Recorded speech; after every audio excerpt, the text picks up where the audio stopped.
Welcome back everyone to another Psych Reacts video. I am Poseidon and today we are looking at one of the most extremely disturbing interviews with a psychopath. So today we are looking at Paris Bennett, who murdered his sister, his little sister, to get back at his mother. First, let's talk about what a psychopath is. So by definition, a psychopath is also known as the antisocial personality disorder. So with this comes impaired empathy and remorse. They have none of that, little to no empathy or remorse for their actions. They're bold, they're egotistical sometimes, they have egotistical traits, thinking they're above everybody else, and they are disinhibited. So what that means is they lack restraint manifested in disregard of social conventions, impulsivity, and poor risk assessment. So in other words, what this means is their sense of the social norms. For example, when you're in somewhere public, you're not supposed to go screaming, running around, being crazy. That's a social norm. Like, you know how to act in public. A psychopath, they can follow social constraints.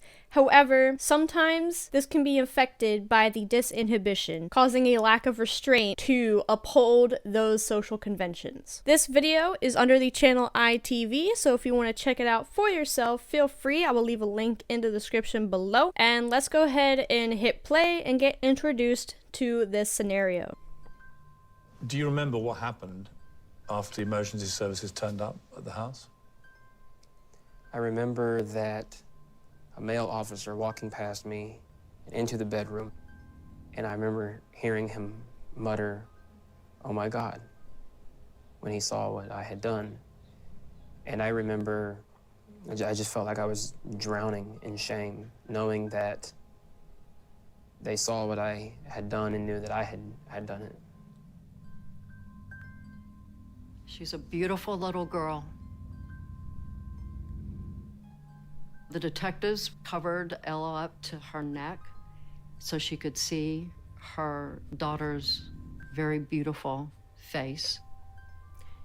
And so real fast, I just want to point some things out. This is an interview with Piers Morgan. He is interviewing Paris Bennett. Paris is diagnosed with psychopathy, so basically antisocial personality disorder. The mother is watching this interview.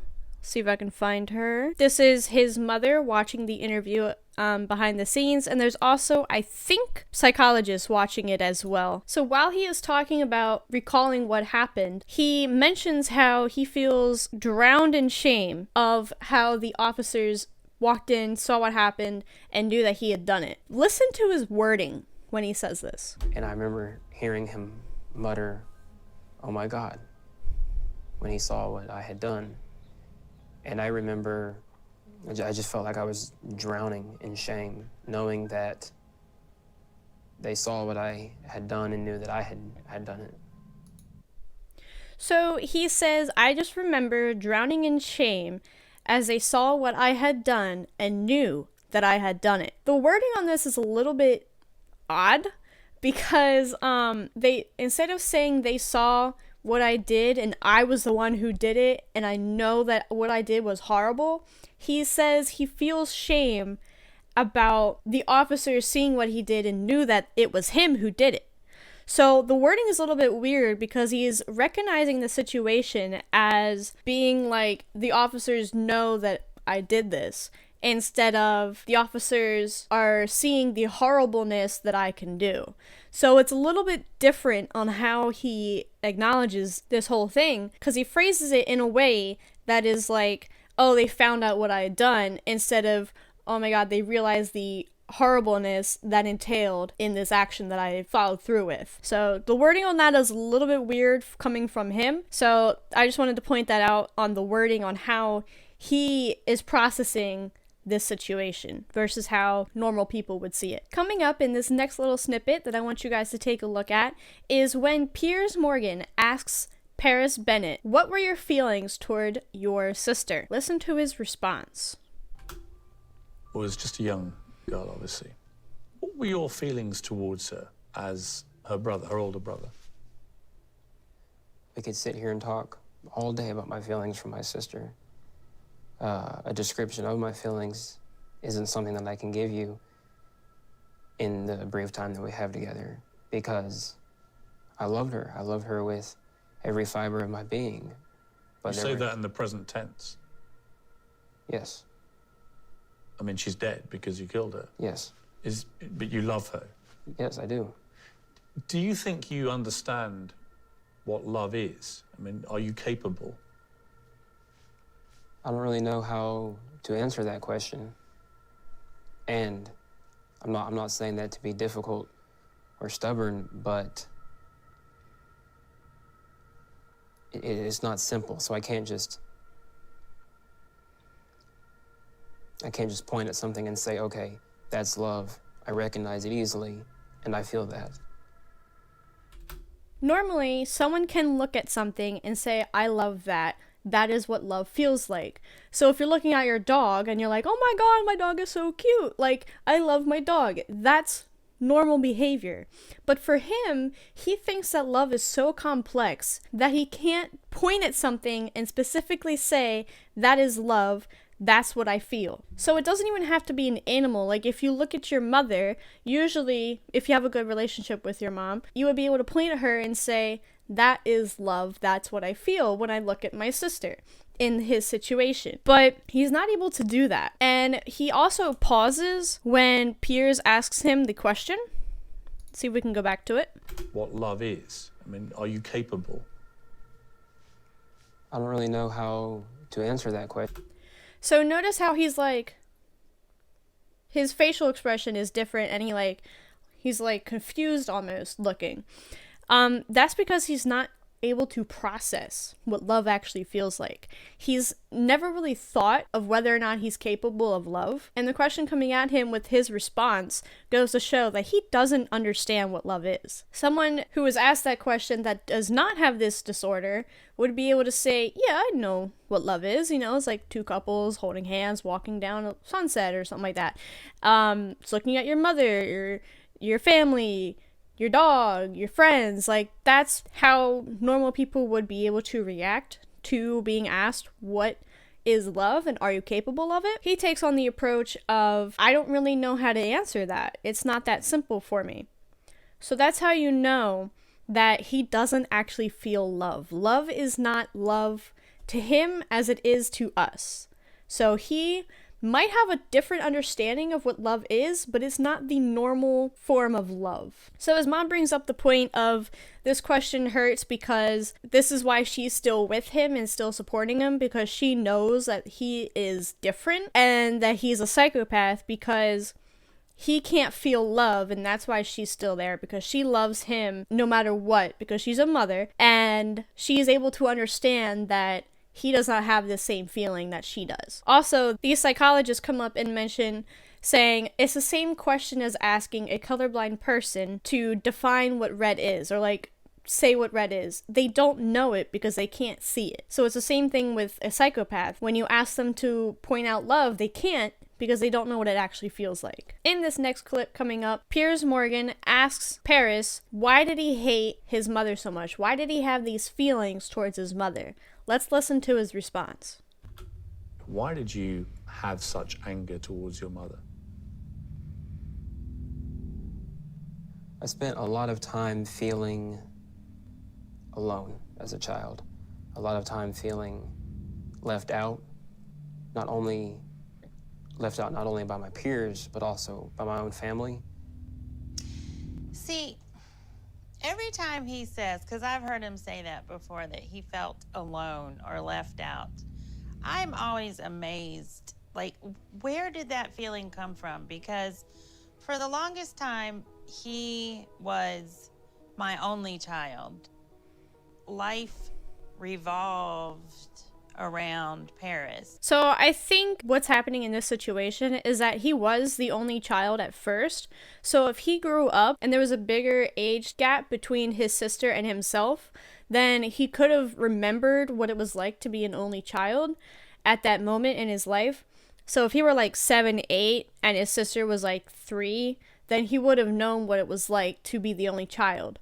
When a new baby comes along, then all the focus from the parents is on to the little kids because they need it. They aren't able to support themselves, so they need the parents for that. So by shifting the attention to the baby, it can cause the other kid to feel left out because all the attention is now off of them and the light is now on the baby. Also, her response goes to show, I don't know where he gets this alone thing from. So it's a little bit, maybe she just didn't believe him that he felt alone, and that made him feel even more alone. See, every time he says, because I've heard him say that before, that he felt alone or so the tone in that kind of is like he felt alone. Like it's kind of like she doesn't believe, like she didn't believe him when he goes up to her and says, Mom, I feel alone.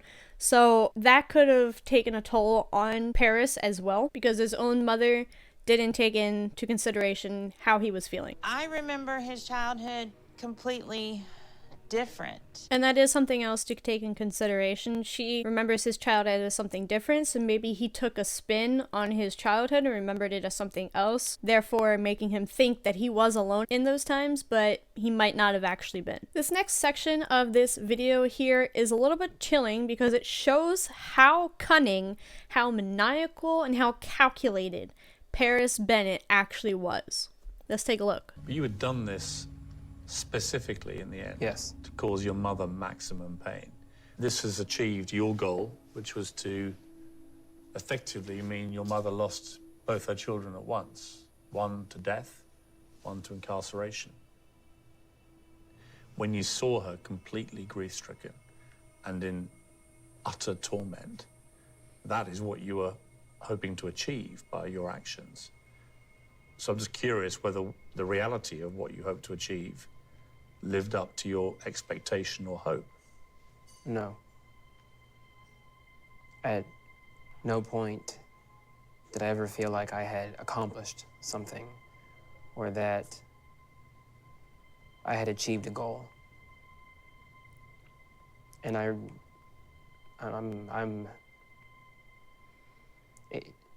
one of the reasons why it's so hard for me to talk about how I felt at that time is because I'm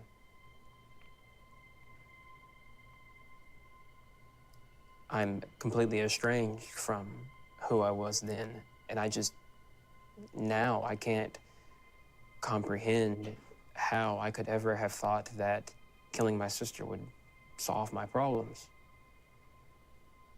It's like we're here talking about a completely different person. It's like you're asking me to try to climb inside someone else's head and peer through his eyes and catalog his thoughts. And I realize we're talking about myself, but it doesn't feel like we are. So this point is very interesting at the end. I would like to know what the psychologist's points were on this particular moment, but I just want to touch on the fact that this clip shows how cunning, manipulative, maniacal, and calculated he is, because his first plan was to kill his mother. It's mentioned somewhere in the clip. I thought it was there, but I guess not. His plan was to kill his mother, but he realized instead of having her experience those few moments of pain, he decided why not make her feel a lifetime of pain. And that was accomplished by killing his sister, because he thought the death of a child is more excruciating than being killed yourself, because it'll last longer and it's there forever. So that just goes to show how calculated he is, and the intelligence he has, which is also part of a psychopath. They have extremely high IQs, so that just goes to further that point. Also, when he's asked to describe the feelings he felt as a child when doing this act and leading up to that point, now he has a hard time doing so. And he says it feels like he's not talking about himself, even though he knows that it is. So I wonder if it's because he can't describe it because he can't feel. So this action could have just been seen to him as a normal everyday task, like cutting the watermelon or getting a drink. So he might not be able to recall it as well because it's like a normal day activity in his brain because of the way he comprehends things. I would like to see what the psychologists say on that, because it's kind of like an out-of-body experience, but I know that's not tied into psychopathy, so I'm curious what they would say to it. But yeah, the point of not being able to peer into that boy's eyes, therefore being his eyes, and describe how he felt, is because he has no empathy. The empathy is gone, so he can't look into himself and describe the feelings of that little boy that he was, because he feels nothing. And the empathy and the remorse is just non-existent. So that has been another Psych Reacts video looking at Paris Bennett, the psychopath who murdered his sister to get back at his mother. If you want to see more videos like these, be sure to drop a like on the video. It truly helps me out. Let me know down in the comments what you think about this video, and if you have any more suggestions on who I should be looking at next. So anyways, thank you guys so much for watching. I truly appreciate it, and I'll see you tomorrow. Peace!